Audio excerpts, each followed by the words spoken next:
KBS 뉴스특보 이어갑니다. 북미 두 정상이 참여하는 확대 정상회담, 지금 이 시각도 이어지고 있습니다.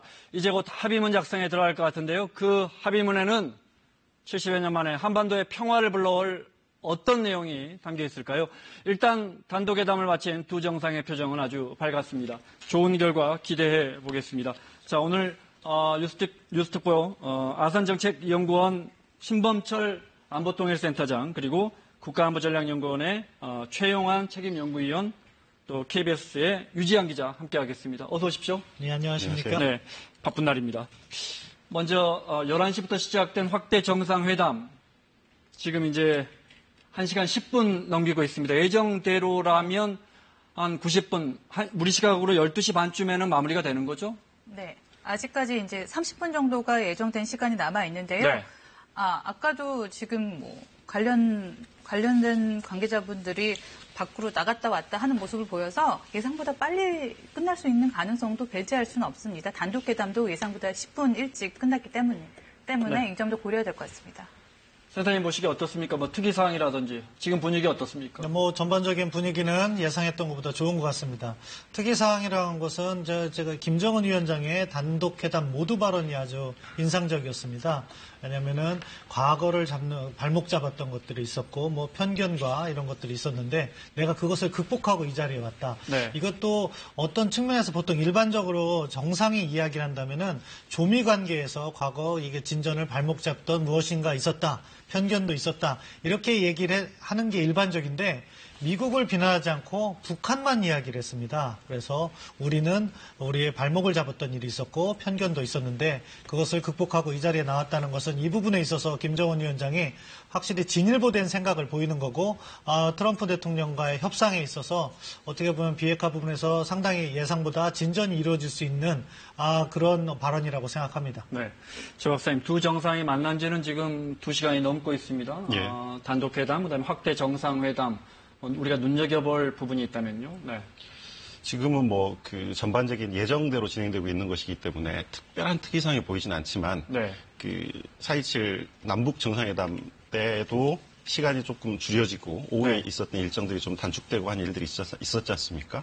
이번에 오전 그 회담이 조금씩 줄어들고 하는 거는 그 사례에 비추어 본다고 하면 그동안에 이제 밀고 당기기가 쭉 있었는데, 네. 그에 비추어 보면 조금 회담 분위기가 전반적으로 좋게 진행되고 있는 거 아닌가, 네. 그렇게 예상할 수 있을 것 같습니다. 앞서 제가 오프닝에서도 말씀드렸지만 일단 두 정상이 만나는 장면, 그다음에 모두 발언하는 장면들, 표정만 봐서는 긍정적인 합의문을 기대해도 될 것 같은데, 합의문 작성 일정이라든지 그건 어떻게 됩니까? 지금 회담 중에도 세부 사안을 작성할 수 있는 겁니까? 그럼요. 얘기해서 합의되는 부분이 있으면은 거기 있는 실무자들도 지금 화면상에는, 그러니까 확대 정상회담도 어떻게 보면 폼페이오 국무장관, 존 볼튼 국가안보보좌관, 존 켈리 비서실장이 있고, 이쪽에서도 김영철 부위원장, 그리고 이용호 외무상, 저쪽에 리수영 부위원장이 있지만, 네. 보이지 않는 쪽에 실무진이 있을 겁니다. 그래서 합의가 되는 부분이 있으면 그 부분 바로 가지고 가서 그 워딩을, 그러니까 조문을 작성하는 팀은 따로 바깥에서 구성되어 있을 겁니다. 네. 거기서 지금 합의가 이런 걸 됐으니까 이런 쪽으로 말을 만들자 해서 거기서는 계속 조율을 하고 있고요. 아마 지금 협상과 동시에 그런 합의문을 작성하는 팀도 계속해서 활발하게 움직이고 있을 거라고 생각합니다. 네, 확대 정상회담 마지막으로 들어온 화면이 있으면 좀 올려주시면 좋겠습니다. 확대 정상회담 마지막 장면이 있으면 보면서 이야기 나누도록 하겠습니다. 자, 유 기자, 네. 다음 스케줄이 어떻게 돼 있죠? 다음 스케줄은 일단은 업무 오찬으로 이어지는데요. 그게 우리 시각으로 12시 반부터죠, 일단은. 네. 12시 반부터 1시간 동안 업무 오찬이 이어질 예정이고요. 그 다음에는 이제 한 15분 정도 트럼프 대통령 혼자서 휴식을 할 것으로 지금 백악관이 밝혔습니다. 네. 이후 일정이 서명식을 하는 일정으로 이어지는데요. 네. 이게 이제 2시 무렵에 끝이 납니다. 네. 그러면 2시 무렵에 네. 두 정상이 합의문에 서명하는 과정도 우리가 잘하면 볼 수 있겠군요. 네. 네네, 내용까지 전해질진 모르겠지만 네. 일단은 공동 성명문 형태로 서명하는 것을 일단 1시 45분부터 2시까지 지금 예정이 되어 있는 상태고요. 네. 그 이후에 일정이 좀 비어 있는데 5시 기자회견을 하기 전까지 일정이 비어 있는데 이때 일각에서 추측되는 해변 산책을 할지 아니면은 뭐 여러 가지 회동을 할지 이거는 아직 퀘스천 마크로 남아 있습니다. 네, 5시에 트럼프 대통령이 기자회견을 한다는 것은 이제 오늘 아침에 백악관이 밝힌 내용이고요. 그러니까 지금 유 기자 지적했듯이 그 시간이 빕니다. 특히 김정은 위원장의 스케줄은 전혀 알려지지가 않고 있습니다. 예, 뭐 이번 회담 자체가 처음부터 이렇게 굉장히 보안이 세게 들어가 있었기 네. 때문에 저희가 뭐 예상을 하기가 굉장히 어려운 상황이고, 그리고 이제 돌아가는 일정도 사실 지금 분명하지 않은 게 사실이지 않습니까? 네. 그리고 근데 이제 과거 사례를 보면 이제 판문점 정상회담 때 그 도보다리에서 있었던 장면이 있었고, 그 다음에 그 김정은 위원장이 북중 정상회담으로 가서 또 그 해변에서 산책하는 것이 있었기 때문에 그 이전 사례들을 보면 사실 그 정상회담에서 그런 자리를 가진다는 게 네. 조금 이례적이긴 한데, 네. 최근 또 2018년 트렌드를 보면 그런 게 또 하나의 관행으로 자리 잡고 있는 것도 같아서 네. 두고 봐야 될 것 같습니다. 자, 회담장의 참석자들을 신 센터장님이 설명을 좀 해주시면 좋겠는데 그림을 다시 볼 수 있을까요? 네. 화면 보면서 확대 정상회담 대담 이어가도록 하겠습니다. 네. 예, 지금 북측이 나오고 있고 김정은 위원장이 가운데 있고 가장 먼 쪽에 지금 리수용 당 부위원장이면서 네. 국제부장이 있는 거죠. 네. 사실 저 자리에 맞은편에 존 켈리 미국 백악관 비서실장이 있습니다. 네, 지금 따라서 화면에 보이잖아, 예, 보이는군요. 지금 나옵니다. 네. 네. 그래서 그 카운터파트로서 앉았는데 네. 예상에 따랐으면 사실 김여정 부부장이 앉을 거라고 생각을 했습니다. 네. 지금 김정은 위원장의 실질적인 비서실장 역할을 하고 있기 때문에 네. 그런데 아마 나이라든가 그런 경험을 비추어서 네. 리수용 국제부장 부위원장을 앉힌 것 같습니다. 네. 자기의 후견이기도 했고요. 두 정상에 우리 쪽에서 봤을 때는 오른쪽에 역시 폼페이오와 김영철 예, 그렇습니다. 부위원장이 앉아 있어요. 지금 김영철 부위원장은 머리만 보이고 네. 있는데요. 그 맞은편에 말씀하신 것처럼 폼페이오 국무장관이 있고 그 둘이서 실무회담, 그러니까 고위급 회담을 진행해 왔고 네. 특히 김영철 같은 경우에는 지난주에 미국을 방문했기 때문에 가까이서 보좌를 하고 있는 것 같습니다. 또 폼페이오 국무장관 역시 평양을 2번이나 방문해서 네. 김정은 위원장을 만났기 때문에 측근에서 보좌를 하고 있고요.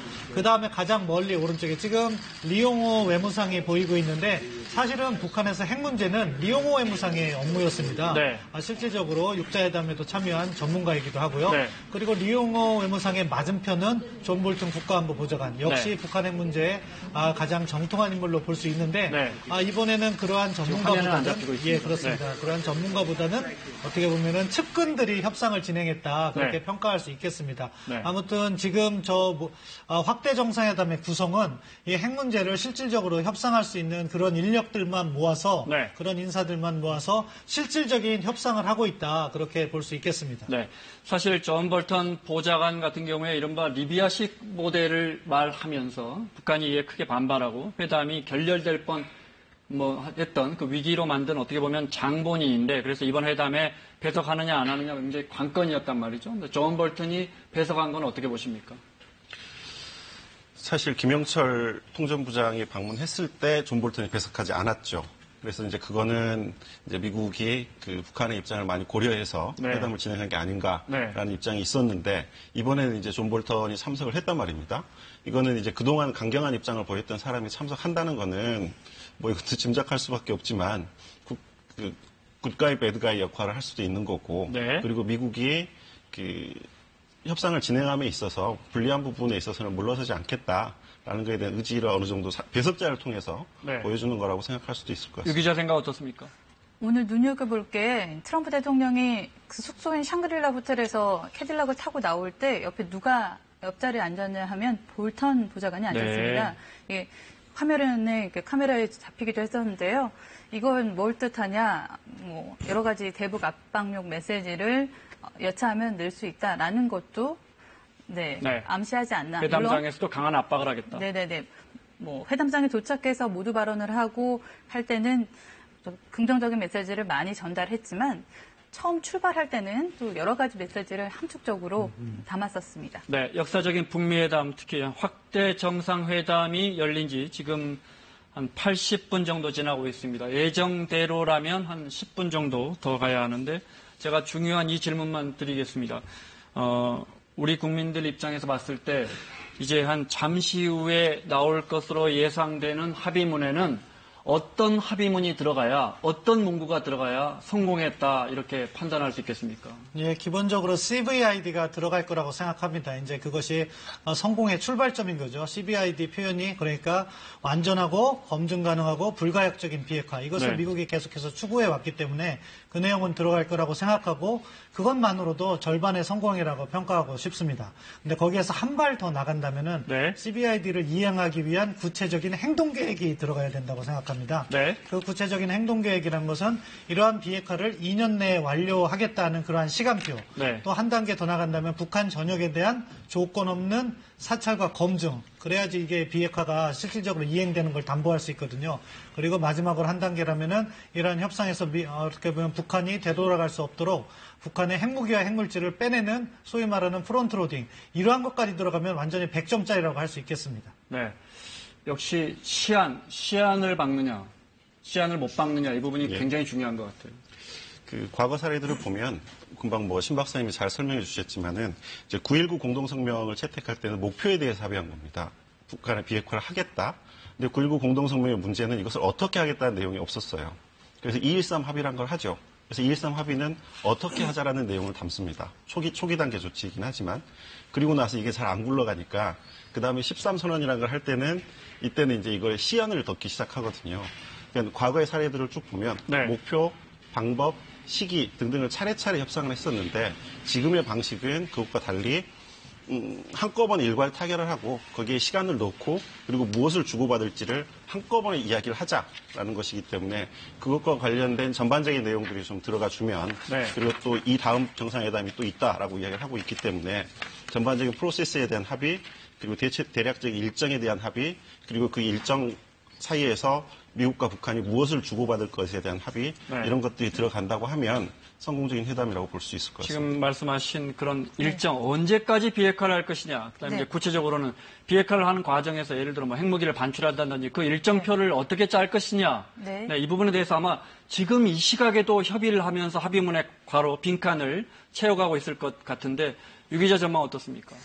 일단은 단독회담에서 큰 결단은 내린 것이 아닌가. 네. 지금은 이제 확대회담을 통해서 그 결단에 따른 이제 실무안을 마무리 짓는 단계라고 생각할 수 있겠는데요. 네. 단독회담을 끝낸 다음에 이 양 정상이 한 발언을 좀 주목해 볼 필요가 있습니다. 트럼프 대통령이 뭐라고 밝혔냐면 자신과 김 위원장이 훌륭한 관계라면서 큰 딜레마를 해결해 갈 것이다. 협력해서 해결해 갈 것이다라고 네. 이야기를 했거든요. 미국은 그동안 일괄 타결식 방안을 요구를 했었고 그다음에 북한은 단계적 동시적 조치를 조치를 요구하면서 이렇게 맞섰지 않았습니까? 네. 이 어떤 딜레마를 협력해서 풀어가겠다라고 말씀을 했다는 거는 최 박사님 말씀하신 그 지점들, 과거에 역사적으로 흘러왔던 그 맥락에서 네. 새로운 대안을 찾아가는 게 아닌가 이렇게 볼 수 있고요. 김정은 위원장도 역시 트럼프에게 긴밀히 협력할 용의가 있다라고 밝혔다고 합니다. 네. 자, 그럼 이어서 브리핑룸에